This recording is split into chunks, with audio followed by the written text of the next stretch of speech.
Hi friends, welcome back to the channel. ಇವತ್ತಿನ ಬ್ಲಾಗ್ನ ಮಾಡ್ತಾ ಇದ್ದೀನಿ. ನಿನ್ನೆ ಎಲ್ಲ ಮಾಡಲಿಕ್ಕಾಗಿಲ್ಲ, ತುಂಬಾ ಸುಸ್ತಿತ್ತು, ನನಗೆ ಶೀತ ಆಗಿತ್ತು. ನೀವೆಲ್ಲ ನೋಡಿದ್ರಿ ನನ್ನ ಲೈವಲ್ಲಿ. ಹಾಗೆ ಮಾರ್ನಿಂಗಿಂದಿನಂತೆ ರೊಟ್ಟಿ, ಹಾಗೆ ಬೀನ್ಸ್ ಪಲ್ಯ, ಮೊಳಗಾಯಿ ಬಜ್ಜಿ ಮಾಡಿದ್ವಿ. ತುಂಬಾ ತ್ರಾಸಾಗ್ತಾಯಿತ್ತು. ಲೈವಲ್ಲಿ ನೋಡಿದ್ದೀರಾ ನೀವು ನಾನು ಎಷ್ಟು ತ್ರಾಸು ತಗೊತಿದ್ದೆ ಅಂತ ಹೇಳ್ಬಿಟ್ಟು. ಹಾಗೆ ಪಪ್ಪಳೆ ಹಣ್ಣು ಕೊಟ್ಟಿದ್ದರು ಎದುರುಗಡೆ ಮನೆಯಿಂದ, ಅದನ್ನೊಂದು ಸ್ವಲ್ಪ ಹೆಚ್ಚಿ ತಿಂದ್ಬಿಟ್ಟು. ನೋಡಿ ಫ್ರೆಂಡ್ಸು, ನಮ್ಮ ಮನೆಯವರೇ ಹಾರ್ವೆಸ್ಟ್ ಮಾಡಿರೋ ತರಕಾರಿಗಳು ತುಂಬಾ ಬಿಟ್ಟಿದ್ವು. ಅವನ್ನ ತಗೊಬಂದು ಇಲ್ಲಿ ಇಟ್ಟಿದ್ದಾರೆ. ಇಷ್ಟೊಂದು ತರಕಾರಿಗಳು ಬಿಟ್ಟಿದ್ದಾವೆ ನೋಡಿ ಫ್ರೆಂಡ್ಸ್. ಈ ಥರ ತರಕಾರಿ ಇದ್ದರೆ ಅಡುಗೆ ಮಾಡಲಿಕ್ಕೆ ಏನು ಬೇಜಾರೇ ಅನಿಸೋದೇ ಇಲ್ಲ. ದಿನ ವೆರೈಟಿ ಮಾಡ್ಬೋದು.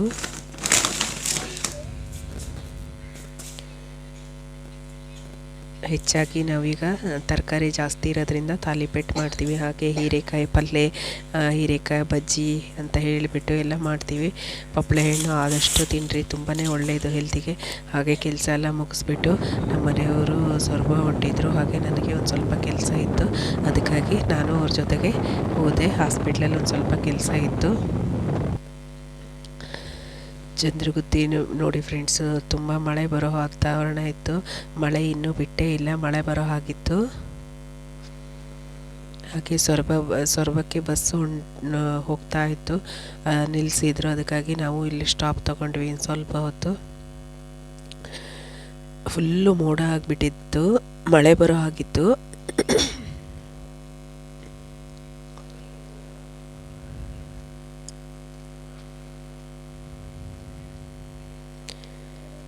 ಫ್ರೆಂಡ್ಸ್, ಚಂದ್ರಗುತ್ತಿಗೆಲ್ಲ ತುಂಬಾ ಬಸ್ಗಳಿದ್ದಾವೆ, ಬರೋರೆಲ್ಲ ಬರ್ಬೋದು.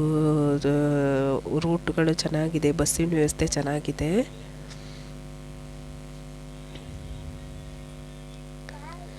ಹಾಗೆ ನಾನು ಮಾಡ್ತಿರೋ ವಿಡಿಯೋಗಳು ಇಷ್ಟ ಆಗ್ತಿದೆಯೋ ಇಲ್ವೋ ಕಮೆಂಟಲ್ಲಿ ಹೇಳಿ.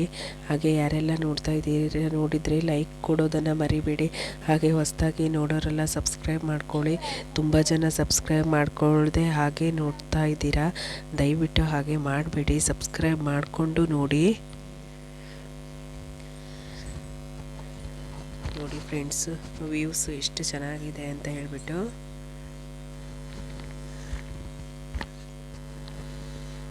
ನೆಕ್ಸ್ಟು ಇದು ಸೊರಬ ರೀಚ್ ಆದ್ವಿ.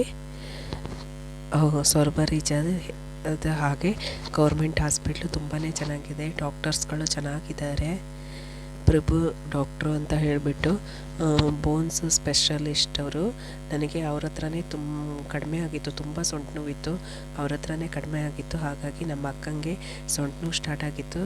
ಅದಕ್ಕಾಗಿ ನಾನು ಅಕ್ಕಂಗೆ ಹೇಳಿಬಿಟ್ಟು, ನನಗೂ ಕೆಲಸ ಇತ್ತಲ್ಲ, ಅದಕ್ಕಾಗಿ ಇಬ್ಬರು ಸೇರಿ ಹಾಸ್ಪಿಟ್ಲಾಗೆ ಹೋದ್ವಿ.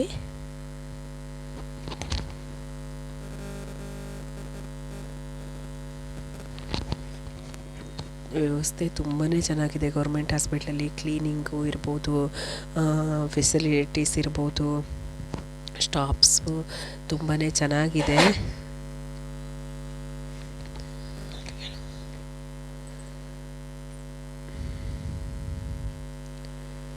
ತೋರಿಸ್ತೀನಿ ರೀ ಫ್ರೆಂಡ್ಸ್, ಹಾಸ್ಪಿಟಲ್ ಎಷ್ಟು ಚೆನ್ನಾಗಿದೆ ಅಂತ ಹೇಳ್ಬಿಟ್ಟು ವಿಡಿಯೋ ಕ್ಲಿಪ್ಪಿಂಗ್ ತಗೊಂಡಿದ್ದೀನಿ. ನೋಡಿ ಫ್ರೆಂಡ್ಸ್, ಇದೇ ಹಾಸ್ಪಿಟಲ್ಲು ತುಂಬ ಚೆನ್ನಾಗಿದೆ. ತುಂಬ ಜನ ಇದ್ದರು. ಹಾಗೆ ಇವತ್ತು ಮಂಗಳವಾರಲ್ಲ, ಸೊರಬ ಸಂತೆ. ಹಾಗಾಗಿ ಸೊರಬ ಸಂತೆಗೆ ಬಂದವರೆಲ್ಲ ಇಲ್ಲಿ ತೋರಿಸ್ಕೊಳ್ಲಿಕ್ಕೆ ಬಂದಿದ್ದರು ತುಂಬ ಜನ. ಹೇಗೆ ಲೈನ್ ಕ್ಯೂ ಅಲ್ಲಿ ನಿಂತಿದ್ದಾರೆ ನೋಡಿ ಹೊರಗಡೆ ತನಕನೂ.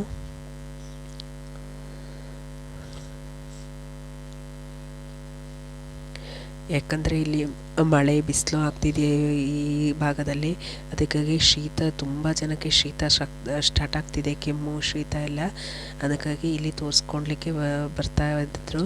ಹಾಗೆ ಲೇಡೀಸ್ ಸ್ಪೆಷಲಿಸ್ಟು, ಡೆಲಿವರಿ ಕೇಸು ಎಲ್ಲದನ್ನೂ ನೋಡ್ತಾರೆ ಇಲ್ಲಿ ಗೌರ್ಮೆಂಟ್ ಹಾಸ್ಪಿಟ್ಲಲ್ಲಿ. ಎಲ್ಲ ಥರದ ಡಾಕ್ಟ್ರುಗಳು ಇದ್ದಾರೆ. ಹಾಗೆ ಬೋನ್ ಸ್ಪೆಷಲಿಸ್ಟ್ ಅಂತೇಳಿ ಪ್ರಭುದೇವ್ ಅಂತ ಅವ್ರ ಹೆಸರು. ತುಂಬಾ ಚೆನ್ನಾಗಿ ನೋಡ್ತಾರೆ. ಯಾರಿಗಾದರೂ ಬ್ಯಾಕ್ ಪೈನು ಹಾಗೆ ಸೊಂಟದ ನೋವು ಎಲ್ಲ ಇದ್ದರೆ ಒಂದು ಸಾರಿ ವಿಸಿಟ್ ಕೊಡಿ, ತುಂಬ ಚೆನ್ನಾಗಿ ನೋಡ್ತಾರೆ. ಹೇಗೆ ಕ್ಯೂ ಹಚ್ಚಿ ನಿಂತಿದ್ದಾರೆ ನೋಡಿ ಫ್ರೆಂಡ್ಸ್. ನಾನಿಲ್ಲಿ ಹಿಂದ್ಗಡೆ ಹಾಗೆ ಮುಂದಕ್ಕೆ ಎಷ್ಟು ಜನ ನಿಂತಿದ್ದಾರೆ ಅಂತ ತೋರಿಸ್ಲಿಕ್ಕೆ ವಿಡಿಯೋ ಮಾಡ್ತಾಯಿದ್ದೆ. ಹಾಗೆ ಅಲ್ಲೊಬ್ಬರು ಅಂಕಲ್ ತಾತ ನಾನೇನು ಮಾಡ್ತಿದ್ದೀನಿ ಅಂತೇಳಿ ನೋಡ್ತಾ ಇದ್ದಾರೆ. ಹೊರಗಡೆ ತನಕನೂ ಕ್ಯೂ ಹಚ್ಚಿ ನಿಂತಿದ್ರು ನೋಡಿ ಫ್ರೆಂಡ್ಸ್. ಎಷ್ಟು ಜನಗಳು ಇದೆ ಅಂತೇಳಿ, ಎಷ್ಟು ಪೇಷಂಟ್ಗಳು ಬಂದಿದ್ದಾರೆ ಅಂತ. ಅಷ್ಟೊತ್ತಿಗೆ ನನ್ನ ಅಕ್ಕ ಬಂದಳು. ಅಕ್ಕನ ಮಗಳು, ಇವಳು ಎರಡನೇ ಮಗಳು ವರ್ಷಿತಾ ಅಂತ ಹೇಳಿಬಿಟ್ಟು ಹಾಯ್ ಮಾಡು ಅಂತಿದ್ದೀನಿ. ಹಾಯ್ ಮಾಡ್ತಾ ಇದ್ದಾಳೆ. ಚಿಕ್ಕ ಮಕ್ಕಳು ಎಷ್ಟು ಮುದ್ದಲ್ಲ.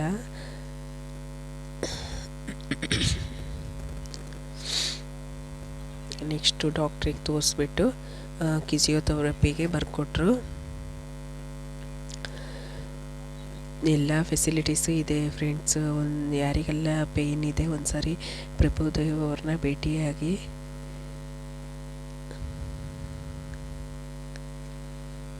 ತುಂಬ ಚೆನ್ನಾಗಿ ನೋಡ್ತಾರೆ, ಟ್ರೀಟ್ಮೆಂಟು ಚೆನ್ನಾಗಿ ಕೊಡ್ತಾರೆ. ನನಗೆ ಸೊಂಟದ ನೋವು ತುಂಬಾ ಇತ್ತು, ಈಗ ಫುಲ್ ಕ್ಯೂರ್ ಆದಂಗಿದೆ. ತುಂಬ ಹೊತ್ತು ಕೂತ್ರೆ ಮಾತ್ರ ಬರುತ್ತೆ. ಎಲ್ಲ ಥರದ ಪೇಷಂಟ್ಗಳು ಈ ಹಾಸ್ಪಿಟ್ಲಿಗೆ ವಿಸಿಟ್ ಕೊಡ್ತಾರೆ. ನೋಡಿ ಫ್ರೆಂಡ್ಸ್, ಮೆಡಿಕಲ್ ವ್ಯವಸ್ಥೆ ಎಷ್ಟು ಚೆನ್ನಾಗಿದೆ. ಹಾಗೆ ಕ್ಲೀನಿಂಗು ಎಷ್ಟು ನೀಟಾಗಿ ಇಟ್ಟಿದ್ದಾರೆ ಅಂದರೆ ತುಂಬಾ ನೀಟಾಗಿದೆ.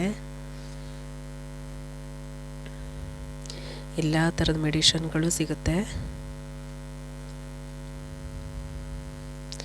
ಎಷ್ಟು ಜನ ವೆಯ್ಟ್ ಮಾಡ್ತಿದ್ದಾರೆ ನೋಡಿ ಫ್ರೆಂಡ್ಸ್.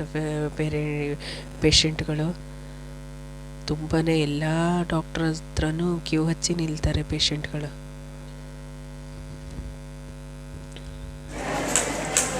ನೆಕ್ಸ್ಟು ಎಲ್ಲ ಮುಗಿಸ್ಕೊಂಡು ಹಾಸ್ಪಿಟ್ಲಲ್ಲಿ ಮೆಡಿಷನ್ ತಗೊಳ್ತಾ ಇದ್ದಾರೆ.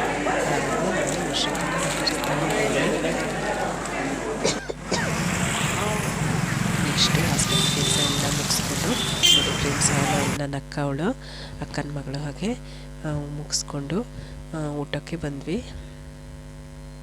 ಅಕ್ಕನ ಮಗಳಿಗೆ ತುಂಬಾ ಹಸುವಾಗಿತ್ತು ಪಾಪ. ಅವಳಾಗಿದ್ದಕ್ಕೆ ಪೇಷನ್ಸಿಂದ ಸುಮ್ಮನೆ ಕೂತಿದ್ಲು ಬೆಳಗಿಂದ ಸಂಜೆ ತನಕ, ಮಧ್ಯಾಹ್ನ ತನಕ, ಊಟ ಟೈಮ್ ತನಕ. ನೆಕ್ಸ್ಟು ಬೇಗ ಕರ್ಕೊಂಡು ಬಂದು ಊಟ ಮಾಡಿಸಿದ್ವಿ. ಖಾನಾವಳಿ ಹೋಗಿದ್ವಿ. ರೊಟ್ಟಿ ಊಟ ತಗೊಂಡು ತಿಂದ್ಬಿಟ್ಟು ಒಂದು ಪಾನ್ ಹಾಕೋಣ ಅಂತ ಹೇಳ್ಬಿಟ್ಟು ಪಾನ್ ತಗೊಂಡ್ವಿ. ಪಾನ್ ಯಾವ ಥರ ತಯಾರು ಮಾಡ್ತಾರೆ ನೋಡಿ ಫ್ರೆಂಡ್ಸ್ ನೀವೇ. ಊಟ ಆದ ನಂತರ ಕಂಪಲ್ಸರಿ ಹಾಕಲೇಬೇಕು. ಹಾಕಿದರೆ ಹೋಟ್ಲಲ್ಲಿ ತುಂಬ ಸೋಡಾ ಹಾಕಿ ಅದು ಇದು ಹಾಕಿಬಿಟ್ಟು ಮಾಡಿರ್ತಾರೆ. ಈ ಥರ ವೀಳ್ಯದೆಲೆಯಲ್ಲಿ ಈ ಥರ ಪಾನ್ ಹಾಕೋದ್ರಿಂದ ಜೀರ್ಣಶಕ್ತಿ ಚೆನ್ನಾಗಾಗುತ್ತೆ, ಜೀರ್ಣಕ್ರಿಯೆ ಆಗುತ್ತೆ ತಿಂದಿರೋದು. ಆದಷ್ಟು ಹೋಟ್ಲಲ್ಲಿ ಯಾರು ಊಟ ಮಾಡ್ತೀವಿ ಅವರು ಆಲ್ಮೋಸ್ಟು ಪಾನ್ ಹಾಕೋದು ಬೆಟರ್ ಅನಿಸುತ್ತೆ. ಯಾಕಂದರೆ ವೀಳ್ಯದೆಲೆ ತುಂಬಾ ಶಕ್ತಿ ಇರುತ್ತೆ. ವೀಳ್ಯದೆಲೆಯಲ್ಲಿ ಏನು ತಿಂದ್ರೂ ಅದು ಜೀರ್ಣಕ್ರಿಯೆಯನ್ನು ಚೆನ್ನಾಗಿ ಮಾಡುತ್ತೆ ವೀಳ್ಯದೆಲೆ. ನೋಡಿ ಫ್ರೆಂಡ್ಸ್ ಯಾವ ಥರ ಮಾಡ್ತಿದ್ದಾರೆ ಅಂತ ಹೇಳ್ಬಿಟ್ಟು.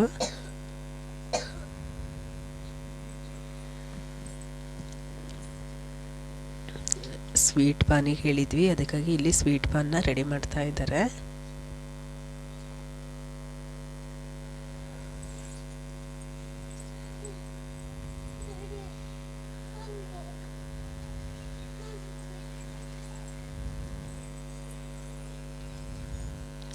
ಎಷ್ಟು ವೆರೈಟೀಸ್ ಸೇರಿಸ್ತಾರೆ ನೋಡಿ ಫ್ರೆಂಡ್ಸ್. ನಾವು ನೋಡೋದೇ ಇಲ್ಲ ಪಾನಿಗೆ ಏನೆಲ್ಲ ಹಾಕ್ತಾರೆ ಅಂತ ಹೇಳ್ಬಿಟ್ಟು. ಹಾಗೆ ಪಾನ್ ಕೊಡಿ ಅಂದ್ಬಿಡ್ತೀವಿ, ಆದರೆ ನೋಡಿ ಎಷ್ಟು ವೆರೈಟೀಸ್ ಸೇರಿಸ್ತಾರೆ ಇಲ್ಲಿ.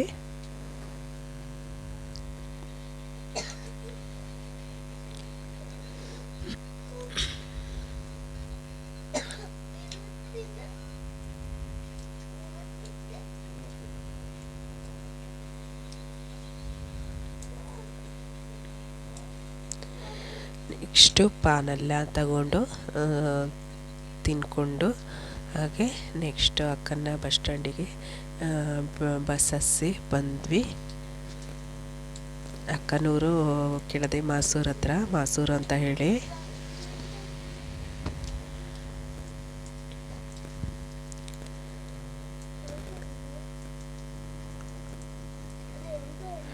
ನೆಕ್ಸ್ಟು ಸಂತೆ ಆಗಿತ್ತಲ್ಲ, ಸಂತೆ ಎಲ್ಲ ಮಾಡಿಕೊಂಡು ಬಂದ್ವಿ.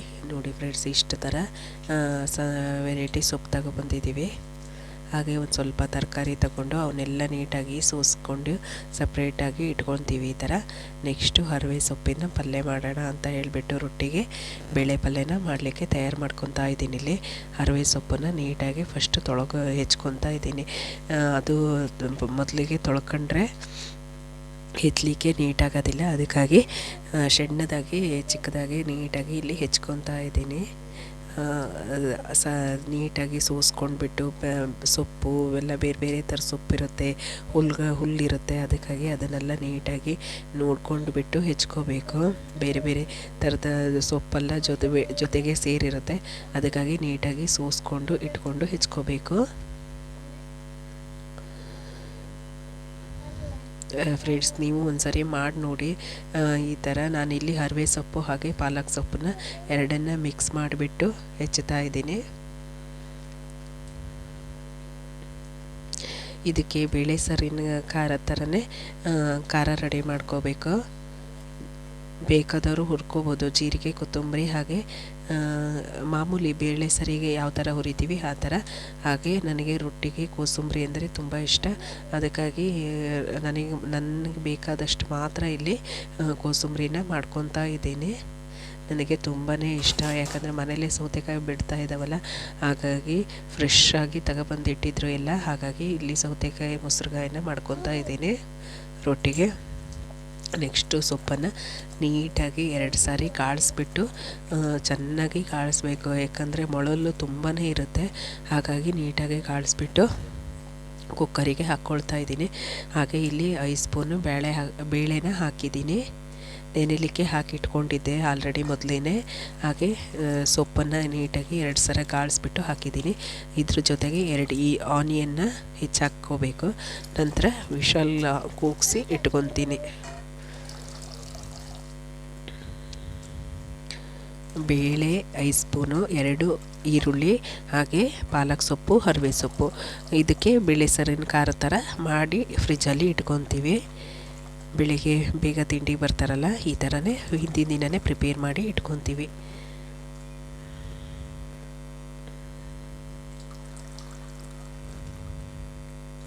ಫ್ರೆಂಡ್ಸ್, ಸೊಪ್ಪನ್ನೆಲ್ಲ ನೀಟಾಗಿ 2 ಸಾರಿ 3 ಸಾರಿ ಕಾಳಿಸ್ಬಿಟ್ಟು ತೊಳೆದ್ಬಿಟ್ಟು ಯೂಸ್ ಮಾಡಿ. ತುಂಬಾ ಹುಳಗಳು ಮತ್ತು ಮೊಳಲಂತೂ ತುಂಬಾ ಇರುತ್ತೆ. ಅಷ್ಟೊತ್ತಿಗೆ ಅದಕ್ಕಾಗಿ ನೀಟಾಗಿ ಹೊರಗಡೆ ಬಂದೆ. ಅಷ್ಟೊತ್ತಿಗೆ ನಮ್ಮ ಮನೆಯವರು ಹಾಕಿ ಬಿಟ್ಟಿದ್ರು. ಎಲ್ಲರೂ ಕೂತ್ಕೊಂಡು ಇಲ್ಲಿ ಮಾತಾಡ್ತಾ ಇದ್ವಿ. ಪಿಂಟನ್ನ ಬಿಟ್ಟಿದ್ರು. ಎಲ್ಲರ ಮೈ ಮೇಲೂ ಹಾರ್ತಾ ಇದ್ದ ಅವನು. ಇಲ್ಲಿ ಕೂಲಿಟ್ಕೊಂಡು ನಿಂತ್ಕೊಂಡಿದ್ದಾರೆ, ಅದಕ್ಕೆ ಎಲ್ಲರೂ ಕೂತ್ಕೊಂಡು ಇಲ್ಲಿ ನಿಂತ್ಕೊಂಡು ಮಾತಾಡ್ತಾ ಇದ್ವಿ. ಎಲ್ಲ ಕೆಲಸ ಮುಗ್ದಿತ್ತು. ಓಕೆ ಫ್ರೆಂಡ್ಸ್, ನಂದು ಇವತ್ತಿನ ವಿಡಿಯೋ ಇಲ್ಲೇ ಮುಗಿಸ್ತಾ ಇದ್ದೀನಿ. ಇಷ್ಟ ಆದರೆ ಶೇರ್ ಮಾಡಿ, ಲೈಕ್ ಮಾಡಿ, ಕಮೆಂಟ್ ಮಾಡಿ. ಹಾಗೆ ಹೊಸದಾಗಿ ಯಾರೆಲ್ಲ ನೋಡ್ತಾ ಇದ್ದೀರಾ ಸಬ್ಸ್ಕ್ರೈಬ್ ಮಾಡ್ಕೊಳ್ಳಿ ಫ್ರೆಂಡ್ಸ್.